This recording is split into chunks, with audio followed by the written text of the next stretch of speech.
toi qui es avec moi, tu as besoin de la présence de Dieu en ce moment. Amen. Nous autres hommes de Dieu, nous avons besoin de la présence de Dieu. Nous avons besoin de nous rendre disponibles parce que le monde vit, alléluia, une situation extrêmement difficile.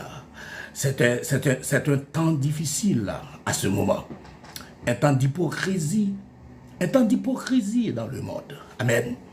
Et je vais commencer cette nuit à analyser la vie d'un homme, alléluia, d'un grand roi avec vous dans le temps. Amen.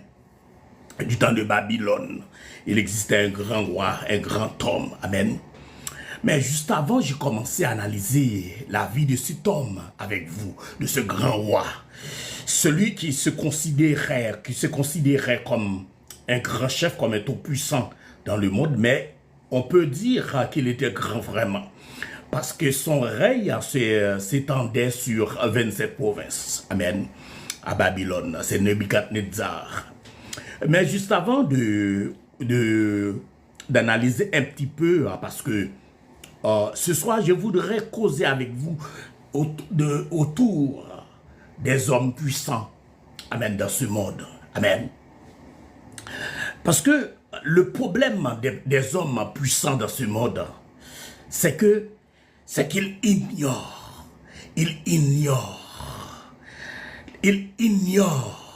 Amen. La souveraineté de Dieu dans le pouvoir des hommes. Amen. Alléluia. Alléluia. La grâce, je sens une onction. L'onction est tellement forte.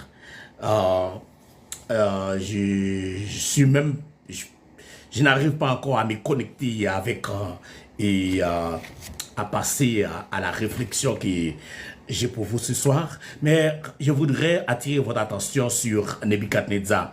Je vous invite à lire Daniel chapitre 1er, non, les chapitres 1er à 4. Les chapitres 1 à 4 du livre de Daniel. Je vous invite à lire ces passages. Amen. Alléluia.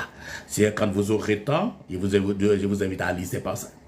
Mais laissez-moi lire pour vous Romains chapitre 2, versets 4 à 5. Romains chapitre 2, versets 4 et 5. Amen. Alléluia. Méprises-tu les richesses de sa bonté, de sa patience et de sa longanimité? Alléluia. Ne reconnaissant pas que la bonté de Dieu te pousse à la repentance, la bonté de Dieu pousse